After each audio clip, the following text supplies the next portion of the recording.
Wa idha albiharu sujirat, siku ambayo bahari, na imetajwa albihar kwa jamu, zitakapochomwa moto, kwa sababu itakuwa imechanganywa maji yote ya moto, ya chumvi, ya baridi, yamechanganyika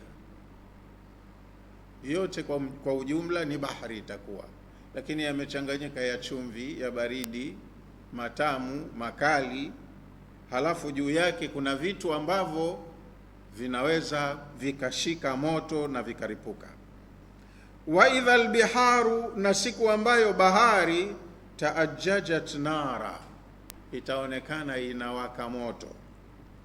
Wasarat niranan tabtarimu wa taltahibu, ardhi ambayo juu yake imekaliwa na maji inayoonekana kama bahari itakuwa inawaka moto, inaripuka na kuwaka moto, moto huu wa kuwaka.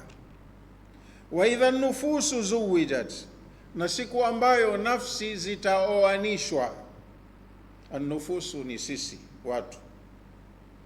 Wa idha nufusu zuwijat, na siku ambayo nafsi zitaoanishwa, yani wa idha nufusu, na siku ambayo nafsi za watu qurinat biashbahiha, zitakuwa ni zenye kusogezewa wale wanaofanana nao.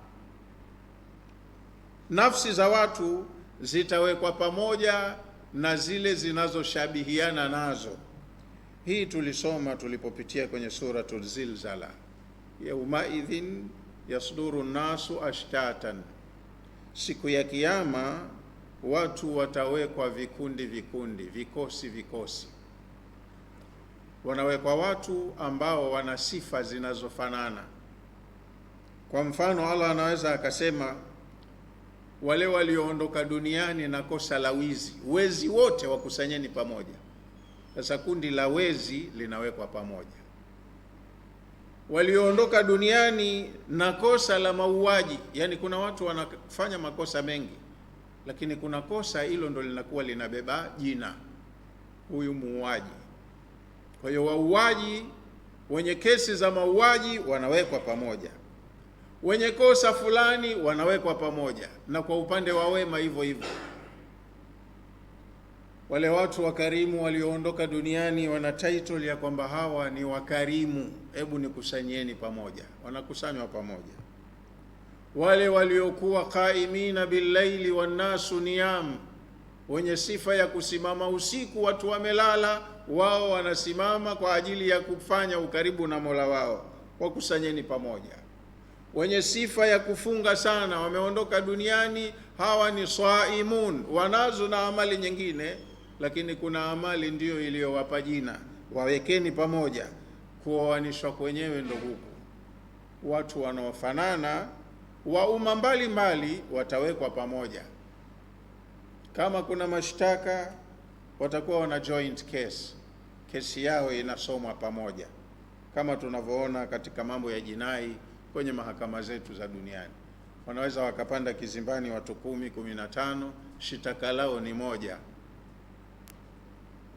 Kwa hiyo na huko akhera Allah atasort out watu kwa mujibu wa sifa zao. Kwa hiyo watu wa umma huu na umma mwingine na umma mwingine wenye kosa linalofanana watakuwa kikosi kimoja, kurahisisha tu utendaji. Hukumu yao ni moja, kwa hiyo wanasomewa shtaka pamoja.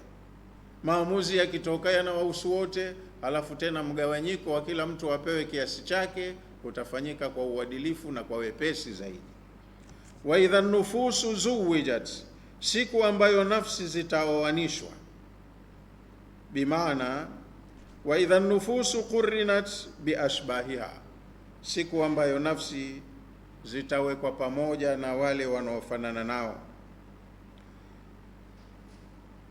Faqurina alfujaru ma alfujari, watu wenye makosa wanawekwa na wenye makosa wenzao yanayofanana na makosa yao. Wasalihu ma salih, na watu wema wanawekwa pamoja ambao mema yao yanafanana. Qala Tabari amesema katika kutafsiri aya hii, yuqranu baina ar-rajuli salihi ma'a ar-rajuli salih, watawekwa pamoja baina ya mtu mwema na mtu mwema mwenzake fil janna. Hawa wameshakadiriwa kuwa ni watu wa peponi. Wa baina rajuli su'i ma'a rajuli su'i, na watawekwa pamoja baina ya mtu muovu na mtu muovu ambao maovu yao yanafanana, finari, hawa wanaenda pamoja motoni. Wa idha almauudatu su'ilat, na siku ambayo watoto wa kike waliozikwa katika ardhi wakiwa wahai na roho zao watakapoulizwa. Wa idha almauudatu, siku ambayo watoto wa kike waliouawa kwa kuzikwa ardhini wakiwa wahai na roho zao, su'ilat, wataulizwa. Sio kwamba wanaulizwa Allah hajui ndo anataka ajue jawabu kutoka kwao. Wanaulizwa na watajibu. Jawabu itakayotoka ni kuwafedhehi wale waliofanya jinai ya kuwaua bila ya hatia. Wataulizwa bi ayi dhanbin qutilti, binti uliuawa kwa dhambi gani? Na yeye atasema qutiltu bila dhanbin ya rabbi, mimi nimeuawa sijakosa lolote, siku nilipozaliwa tu wamenizika katika ardhi, sijui nilichowakosa. Sasa mwenye hatia aliyefanya hilo jambo lazima ajisikie vibaya, kwa sababu ushahidi wa kila kilichofanyika upo kibaoni, hawezi mtu kukwepa, na hukumu itaenda kwa sababu ushahidi umekamilika. Huko hakuna kesi itakayocheleweshwa kwa sababu upelelezi haujakamilika. Hapa sie tukitenda na upelelezi ushakamilika na ushahidi umewekwa, siku hiyo wewe utaonyeshwa tu mambo yako kiurahisi kabisa. Kwa hiyo idha almauudatu su'ilat bi ayi dhanbin qutilat, siku watoto wa kike waliozikwa wakiwa hai watakapoulizwa mbele ya Allah wameuawa kwa kosa gani, ai maana yake wa idha albintu allati dufinat wa hiya hayya, na siku ambayo binti aliyezikwa katika udongo wakati yuko na roho yake yuhai, anakufa kwa kule kupoteza hewa, anakufa kwa suffocation kwenye udongo. Su'ilat, ataulizwa siku ya kiyama, taubihan liqatiliha, anaulizwa kwa ajili ya kumfedhehesha yule aliyemuua, na atakuwa yupo siku hiyo. Ataulizwa binti huyu, ma huwa dhambuha, kosa lake nini, hata kutilat, mpaka akauawa. Wewe ulimkosea nini baba yako mpaka akakuua? Maana tunafahamu katika sira na tarikhi, Waarabu wakati wa ujinga walikuwa hawawapendi watoto wa kike, na Qur'ani imewasifia kwenye aya tofauti tofauti. Wa idha bushira ahaduhum bil untha, mmoja wao akipewa bishara, mke wako kajifungua mtoto wa kike, dhalla wajhuhu muswaddan, uso wake unabadilika na kuwa mweusi, wa huwa kadhim, alafu unakuwa una mchanganyiko wa hasira, majonzi, aibu, anajisikia kama yuko kwenye ulimwengu gani, kafedheheshwa. Kuja kupewa taarifa yuko binti, umepata binti, wanaona kama wametukanwa hivi.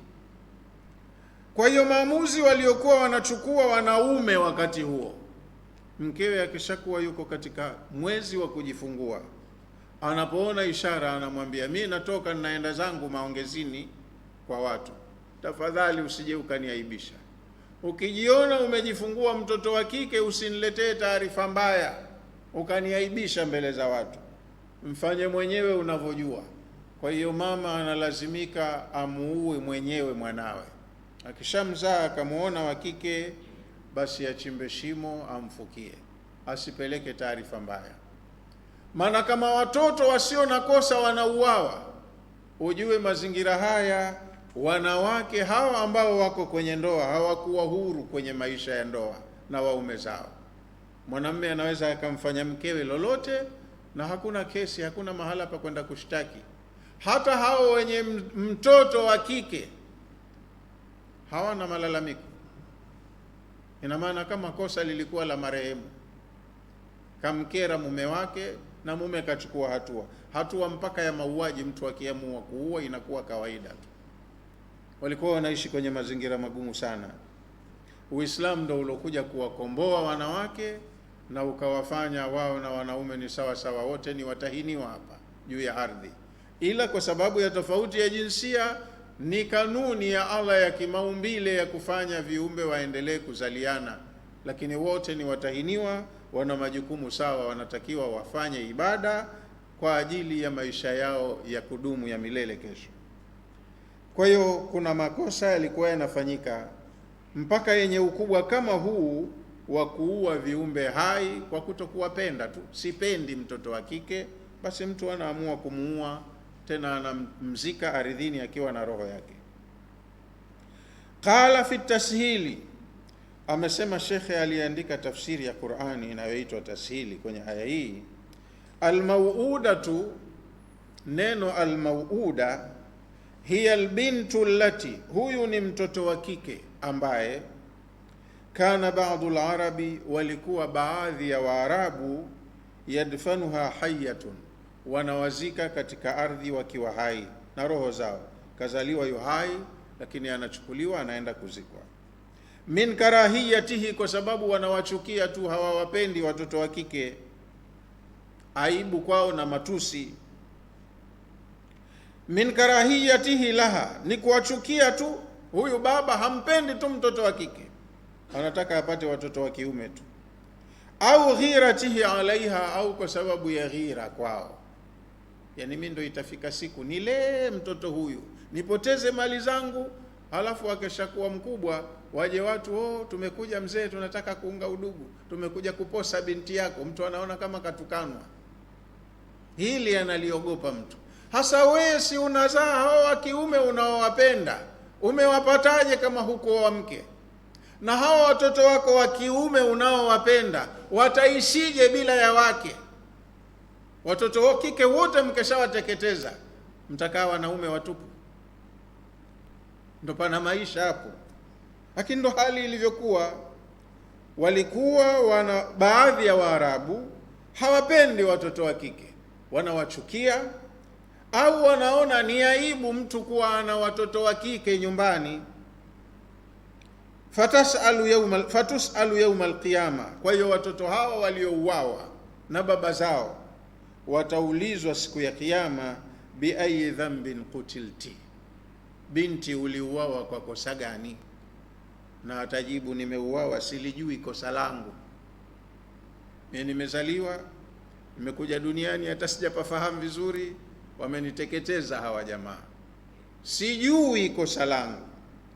Ala wajhi tawbihi liqatiliha, suala hili sio kwamba Allah hajui jawabu yake au sababu yake, lakini anaulizwa suala mwenye kuulizwa, jawabu itakayotoka ni kumfedhehi anayehusika na hilo jambo linalouliziwa. Umeuawa, wamekuua, uliwakosea nini? Sijawakosea kitu. Sasa kama aliyeua kuna kosa kafanyiwa, hapa ni mahakamani, atoe na yeye sababu. Huyo anasema hajui kosa lake, unaweza ukamwambia alikukosea nini mpaka ukamuua? Utapata wapi jawabu? Hajakosea kitu, humpendi.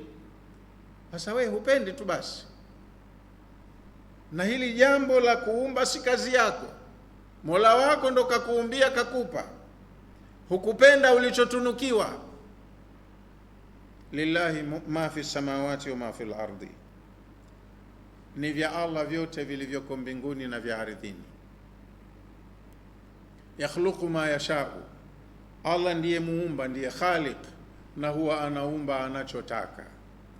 Yahabu liman yashau inatha, Allah humtunukia watoto wa kike anayetaka. Huyu nitampa watoto wa kike watupu. Yahabu inatokana na neno alhibatu. Hiba ni tunuko, unamtunukia tu mtu kitu, hakukigharamia, si chake, lakini akitunukiwa mtu hupenda alichotunukiwa. Waswahili husema pokea hidaya ingawa dhaifu. Kwa hiyo Allah ndiye muumba, na suala la mtu kumiliki mtoto haliko kwenye mamlaka yake yeye huyu mtu mwenye mtoto. Allah humtunukia mja wake watoto wa kike anaotaka mwenyewe kumpa watoto wa kike, humpa wa kike watupu. Wayahabu, na humpa hiba Allah mja wake, liman yasha, anayemtaka, adhukura, watoto wa kiume watupu, kila anayekuja mwanamme, kila anayekuja mwanamme. Na yule mwingine kapewa wa kike, kila akija wa kike, kila akija wa kike. Halafu wewe una hamaki kwa jambo hufanyi mwenyewe, wala hujagharimika kulipia, kwamba mimi nimelipia halafu unanifanyia hivi. Hiba kakutunukia. Anayemtaka Allah humpa hiba watoto wa kike, na mwingine anayemtaka kwa maamuzi yake mwenyewe humtunukia watoto wa kiume. Au yuzawijuhum, au mwingine humchanganyia dhukuranan wa inatha, akampa wa kiume na wa kike. Lakini pia kuna fourth alternative, wayajalu man yashau aqima, Allah mwingine humjalia akawa mgumba au tasa, hata wadawa hampati, kwa sababu ni suala ambalo haliko kwenye mamlaka yako. Mwenye mamlaka hufanya anavyopenda mwenyewe, wala wewe hupeleki maombi, wala hupeleki specification kwamba nifanyie wa aina hii, aina hii, aina hii. Mwenyewe mwenye kufanya kazi ya kuumba ndo kwa fadhila zake humtunukia mja wake anachotaka, akamuumbia mtoto, huyu nitampa wa kike, huyu nitampa wa kiume, huyu nitamchanganyia, huyu namnyima. Sasa wewe ukiamuliwa kunyimwa, unashtaki kwa nani sasa? Kwani ulilipia kiasi gani? Si kazi yako, umetunukiwa. Kwa hiyo kuna mambo yamefanyika katika ulimwengu wetu huu, ila hapa pote yanayofanyika ni sehemu ya mtihani wa viumbe, na wameambiwa kuna siku ya kwenda kupewa matokeo ya mtihani wao. Ni haya yaliyotajwa hapa yatajiri kwenye hiyo siku ya Kiyama. Mengine yatafanyika kabla ya watu kufufuliwa, na mengine haya yatafanyika watu wameshafufuliwa. Wa idha suhufu nushirat, hili la kuulizwa watoto waliouawa ni baada ya watu kufufuliwa. Hayo mambo ya destruction yashapita, na Allah keshaleta ulimwengu mwingine, ardhi nyingine na mbingu nyingine. Hizo ndo zitakuwa za kudumu. Baada ya kuletwa ardhi nyingine na mbingu nyingine, ndo watafufuliwa waliokufa na watagaiwa madaftari ya amali zao, wasimamishwe mbele ya uwanja mmoja kwa ajili ya hukumu, alafu wakitoka hapo wanaenda peponi au motoni. Wa idha suhufu nushirat, hii ina maana baada ya watu kutoka makaburini, baada ya kufufuliwa, kila mmoja anapewa daftari la amali zake. Asuhufu ni madaftari, mafaili yaliyoandika amali zetu. Nushirat, yatagawiwa, kila mtu apewe lake kwa jina lake, na anayepewa daftari ni lake kwa sababu yaliyomo humo ni yake, na mwenyewe akiyaona anayakumbuka. Ili kweli nililifanya wakati na umri wa miaka 15, balighi inanisumbua, nilibaka, nilifanya hivi, hapa nilikuwa ninafanya vizuri, nimemwabudu Mola wangu, hapa nilifanya hivi, hapa niliharibu. Kila mmoja anapewa daftari lake. Wa kula insanin alzamnahu ta'irahu fi unuqi, kila binadamu siku ya Kiyama tunamkabidhi kazi yake, amali yake binadamu, na tunamtundikia shingoni mwake. Wa nukhriju lahu yawma alqiyamati kitaba, na kila binadamu tutamtolea siku ya Kiyama kitabu, yalqahu manshura, kitabu hicho akipewa kimeshafunguliwa tayari, yani atakuwa na uwezo wa kuanza kusoma ukurasa wake wa kwanza. Yani hupewi kiko kwenye mfuko au kimefungwa seal, wewe ukipewa kimeshafunguliwa kama hivi. Kwa hiyo ukikipokea unaanza kusoma first page. Yalqahu, atakipokea kitabu hicho, manshura, kikiwa kimeshafunguliwa. Anayekupa kitabu atakuambia iqra kitabaka, soma kitabu chako hiki, kitabu chako soma. Kafa binafsika alyawma alayka hasiba, ukisoma kitabu chako hiki wewe mwenyewe utakuwa ushajua matokeo yako, utajijua wa kulia wa kushoto, wa peponi au wa motoni. Wa idha suhufu nushirat, yani wa idha suhufu al-a'mali siku ambayo madaftari yaliyoandikwa amali za viumbe nushirat, yatagawiwa, wabusitat, na yatakuwa yamefunguliwa, yako wazi, inda alhisabi, wakati wa occasion ya watu kupewa hisabu zao. Uliishi miaka mingapi na miaka yako uliitumiaje, ulifanya nini na nini, yote uliyoyafanya utayakuta kwenye hicho kitabu. Wa idha samaa'u kushitat, na siku ambayo mbingu zitakunjwa, kushitat, zitakunjwa. Yani wa idha samaa'u uzilat, siku ambayo mbingu zitaondoshwa. Wa nuzi'at min makaniha, zitaondolewa katika nafasi zake nazo. Mbingu ziko 7 zimetandikwa huko juu, lakini zitakunjwa kama inavyokunjwa karatasi isiyotakiwa kufanya mipeto. Yauma natwi samaa katayi sijili lilkutubi kama badana awwala khalqin nu'idu, siku tutakayoikunja mbingu kama inavyokunjwa karatasi ya kuandikia. Umechukua karatasi yako mwenyewe safi ya A4, kuna vitu unatakiwa ukaweke humo, huikunji kama hivi. Unaikunja mkunjo ambao ukiichukua kuondoka hapo, hata ukenda ukaikunjua unakokwenda, haina mikunjiko mikatiko, iko safi. Na mbingu nayo itakunjwa kama mnavyokunja majamvi yenu ya kuanikia karafuvi. Una roll, itaondoka, alafu itatoweka. Kisha Allah atakapokuja kuleta mbingu nyingine, itakuwa ni nyingine, sio hii tuliyoizoea. Yauma tubaddalu al-ardu ghayra al-ardi was-samawati, siku tutakapofanya mabadiliko, tukaibadilisha ardhi yenu hii isiwe kama hii mlioizoea. Yauma tubaddalu al-ardu ghayra al-ardi, siku itakapobadilishwa hii ardhi isiwe ardhi hii mlioizoea, itakuja nyingine kabisa, hiyo ndo ya kudumu. Wasamawatu, yani watubaddalu samawatu ghayra samawati, na mbingu zitabadilishwa, zitakuja mbingu nyingine sio hizi mlizozizoea za sasa. Nyinyi mmeishi, umri wenu umeisha, kila mtu kafa, na hivi vyote ni vya muda, ukisha umri wake vitakufa. Alafu Allah kama nyinyi anavyowafufua, na hivyo vingine akivirejesha vinarudi, hivyo ndo vya milele, hakuna tena kuondoka.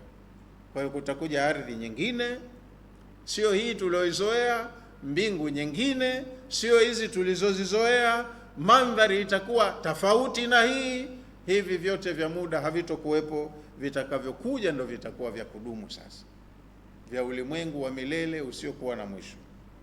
Huko ndo unaambiwa kama hapa siku yetu moja ina masaa 12 mchana wake na masaa 12 usiku wake, huko unaambiwa siku moja ya akhera ni kama miaka 1000 ya hapa duniani.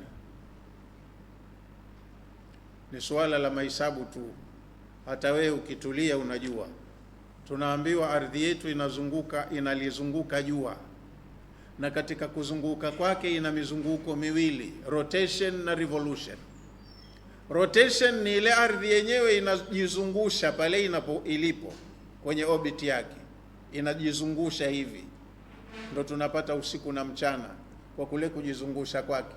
Sehemu inayopigwa na jua ndo inakuwa mchana, sehemu isiyopata jua ndo inakuwa usiku.